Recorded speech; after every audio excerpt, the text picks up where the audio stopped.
ഇടത് സഹയാത്രികൻ റെജി ലൂക്കോസ് ഉണ്ട് ടെലിഫോണിൽ. ശ്രീ റെജി ലൂക്കോസ്, സതീശനും മുഖ്യമന്ത്രി സ്ഥാനത്തേക്ക് എന്ന നിലയ്ക്ക് ഉള്ള ചർച്ചകളാണ് നടക്കുന്നത്. അദ്ദേഹം നടത്തുന്ന ശ്രമങ്ങളും ഈ കഴിഞ്ഞ കാലം നോക്കിയാൽ അങ്ങനെ തന്നെയാണ്. മാത്രമല്ല, രമേശ് ചെന്നിത്തല, KC വേണുഗോപാൽ, തരൂർ ഇവരൊക്കെ മുഖ്യമന്ത്രി ആകണമെന്ന നിലപാട് സ്വീകരിച്ചാലുള്ള തർക്കങ്ങൾ അങ്ങനെ നിൽക്കുന്നുണ്ട്. ഇവർ തമ്മിൽ പരസ്പരമുള്ള വൈര്യത്തോടുമുള്ള പെരുമാറ്റം പരസ്യമായി തന്നെ നിൽക്കുകയും ചെയ്യുന്നു. ആർക്കൊപ്പം നിൽക്കും ഹൈക്കമാൻഡ്? ഉത്തരം കിട്ടാത്തൊരു ചോദ്യമായിട്ട് അവശേഷിക്കത്തുള്ളൂ. ഇപ്പൊ VD സതീശന്റെ കാര്യം ആദ്യം പറയാം. VD സതീശൻ മുഖ്യമന്ത്രി സ്ഥാനാർത്ഥിയാകാനായിട്ട് ഒന്നിനോട് ചെറുപ്പക്കാരെ മുന്നിൽ നിർത്തിക്കൊണ്ടടുത്ത തേരോട്ടോ മറ്റു നേതാക്കന്മാരെ അവഗണിച്ചുകൊണ്ട് വ്യക്തിഗത നടത്തിക്കൊണ്ട് അദ്ദേഹം ഒരു ഏകാധിപതിയെ പോലെ മുന്നോട്ട് പോയതിനുള്ള വലിയ രീതിയിലുള്ള ഒരു തിരിച്ചടിയാണ് കോൺഗ്രസിന്റെ മുതിർന്ന നേതാക്കൾ ഇപ്പോൾ VD സതീശൻ നൽകിക്കൊണ്ടിരിക്കുന്നത്. ഇന്ന് ഡൽഹിയിൽ നിന്ന് നമുക്ക് മനസ്സിലാക്കാൻ സാധിച്ചത്, ഇന്ന് ഡൽഹിയിലെത്തിയ VD സതീശനെ അവിടുത്തെ നേതാക്കളെല്ലാം തഴയുകയും അവിടെ പോയി കാണേണ്ട മുതിർന്ന നേതാക്കന്മാരെല്ലാം ഒരൊറ്റ വ്യക്തിയെ രമേശ് ചെന്നിത്തലയാണ്. ഈ പറഞ്ഞ സതീശന് അവസാനം രമേശ് ചെന്നിത്തല പോയി കാണേണ്ട ഒരു സാഹചര്യം ഉണ്ടായി. അപ്പൊ അതിൽ നമ്മൾ മനസ്സിലാക്കുന്ന VD സതീശൻ കോൺഗ്രസിലെ കേരളത്തിലെ നേതാക്കളുടെ മുമ്പിൽ ഒറ്റപ്പെട്ടിരിക്കുന്നു. VD സതീശന്റെ സകല മോഹങ്ങളും തകർന്നടിച്ചിരിക്കുന്നു. കൂടാതെ ശശി തരൂർ ഉയർത്തിയ ആരോപണങ്ങൾ മുഴുവനും ഒരു 90% അദ്ദേഹത്തിന്റെ പാർട്ടിയിൽ അദ്ദേഹം അവഗണിക്കപ്പെടുന്നു, കേരളത്തിൽ അദ്ദേഹത്തിനെ അവഗണിക്കുന്നു, ദേശീയ തലത്തിൽ അദ്ദേഹത്തിനെ അവഗണിക്കുന്നു, പാർലമെന്റിൽ സംസാരിക്കാൻ അനുവാദം കൊടുക്കുന്നില്ല എന്നൊക്കെ പറഞ്ഞെങ്കിലും അദ്ദേഹം തനിക്ക് കേരളത്തിലേക്ക് വന്ന് കോൺഗ്രസിന്റെ നേതൃസ്ഥാനത്ത് എത്താനുള്ള അദ്ദേഹത്തിന്റെ ആഗ്രഹം വളരെ വ്യക്തമായിട്ട് അദ്ദേഹം പ്രകടിപ്പിച്ചു. അത് VD സതീശനെ പോലുള്ള നേതാവിനായിട്ടുള്ള പരസ്യമായിട്ടുള്ള വെല്ലുവിളിയായിരുന്നു. തന്നെയല്ല, VD സതീശന്റെ ഒരു പ്രഖ്യാപിത ഒരു ഒരു ഒരു ഒരു കമന്റ് ശശിധരനെ കുറിച്ച് പറഞ്ഞത് കേരളത്തിലെ പൊതുസമൂഹം ഏതാണ്ട് ഒറ്റക്കെട്ടായിട്ട് അതിനെ എതിർക്കുകയും ചെയ്തു. കാരണം ലോകം അറിയപ്പെടുന്ന ഒരു ഡിപ്ലോമാറ്റ്, നമ്മുടെ ഐക്യരാഷ്ട്രസഭയുടെ അണ്ടർ സെക്രട്ടറി ജനറൽ ഒക്കെ ആയിരുന്ന ഒരു വ്യക്തിത്വം, അദ്ദേഹത്തിനെ ഊതി വീർപ്പിച്ച ബലൂൺ എന്ന ഒരു പരാമർശം VD സതീശൻ നൽകിയത് കടന്ന കൈയായിപ്പോ എന്നുള്ളൊരു കോൺഗ്രസ് പ്രവർത്തകർക്ക് ഉൾപ്പെടെയുള്ള കേരളീയ സമൂഹം അത് നേരിട്ട് വീഴ്ചതാണ്. അത് വളരെ തെറ്റായ ഒരു സമീപനമായിരുന്നു.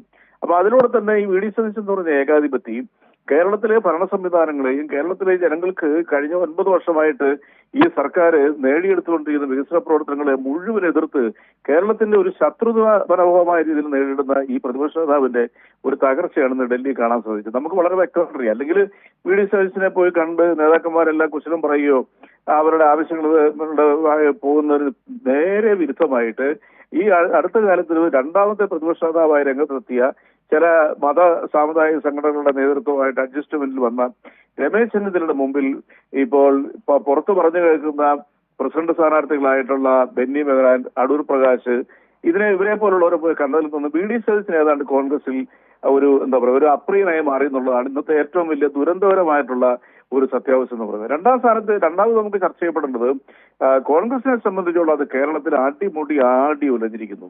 ഒരു ഹൈക്കമാൻഡ് ഏതെല്ലാം രീതിയിലുള്ള ചികിത്സ നടത്തിയാലും ഒരു കാരണവശാലും ഭേദമാകാത്തൊരു രോഗമായിട്ട് തന്നെ അത് ഒരു അർബുദം പോലെ തന്നെ ഈ കോൺഗ്രസിനെ ബാധിച്ചു കഴിഞ്ഞു. ഇപ്പൊ നമുക്ക് ഉദാഹരണമായിട്ട് പറയാം, K. മുരളീധരൻ പരസ്യമായിട്ട് പറഞ്ഞിരിക്കുന്നു K. സുധാകരനെ മാറ്റാൻ പാടില്ല, അദ്ദേഹത്തിന്റെ നേതൃത്വത്തിൽ പല നേട്ടങ്ങൾ ഉണ്ടായിട്ടുണ്ടെന്ന് പറയുന്നു. എന്നാൽ മുല്ലപ്പള്ളി രാമചന്ദ്രൻ പറയുന്നു അദ്ദേഹത്തിനെ മാറ്റി പുതിയ നേതൃത്വം കൊണ്ടുവരണമെന്ന് പറയുന്നു. ഇതേ K. സുധാകരനും മുല്ലപ്പള്ളി രാമചന്ദ്രൻ ഇന്ന് ഡൽഹിയിൽ നടക്കുന്ന AICC വിളിച്ചു ചേർത്ത യോഗത്തിൽ പങ്കെടുക്കുന്നില്ല, അവർ ബഹിഷ്കരിച്ചിരിക്കുകയാണ്.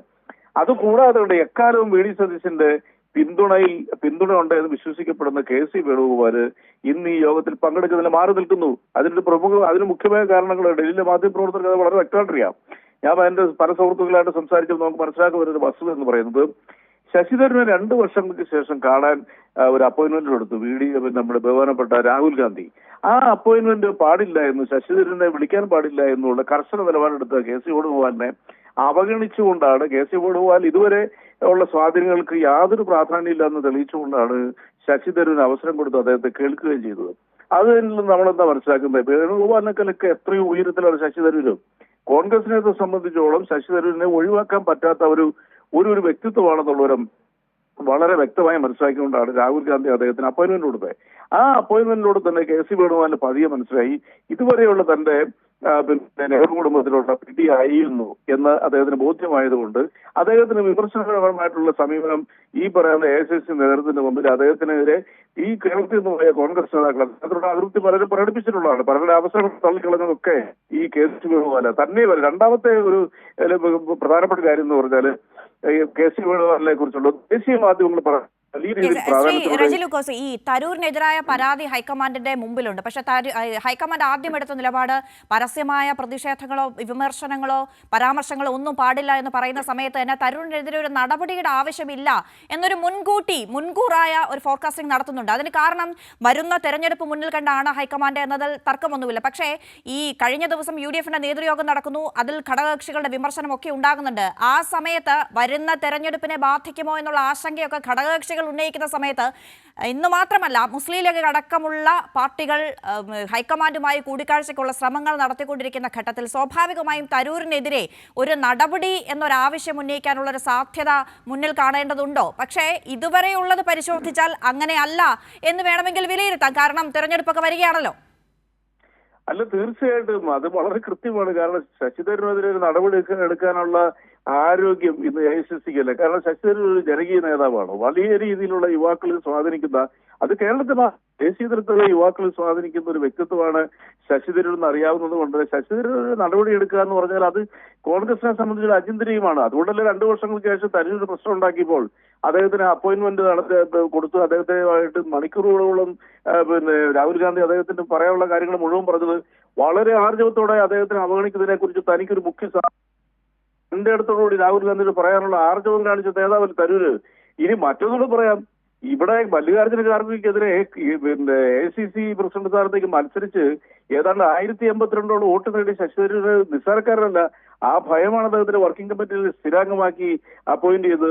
ഒന്ന്, രണ്ടാമത് ശശി തരൂർ ഒരു നടപടി സ്വീകരിച്ചാൽ താൻ മറ്റു പല മാർഗങ്ങളും നോക്കും, തനിക്ക് പല വേദികളുണ്ടെന്ന് പറഞ്ഞ ശശി തരൂർ ഈ പാർട്ടിയെ പിളർത്തും എന്നുള്ള കാര്യത്തിൽ യാതൊരു തർക്കവും ഇല്ല കാര്യത്തിൽ. കാരണം ശ്രീ റെജി ലൂക്കോസ്, ഞാൻ അതിലേക്ക് വരാം.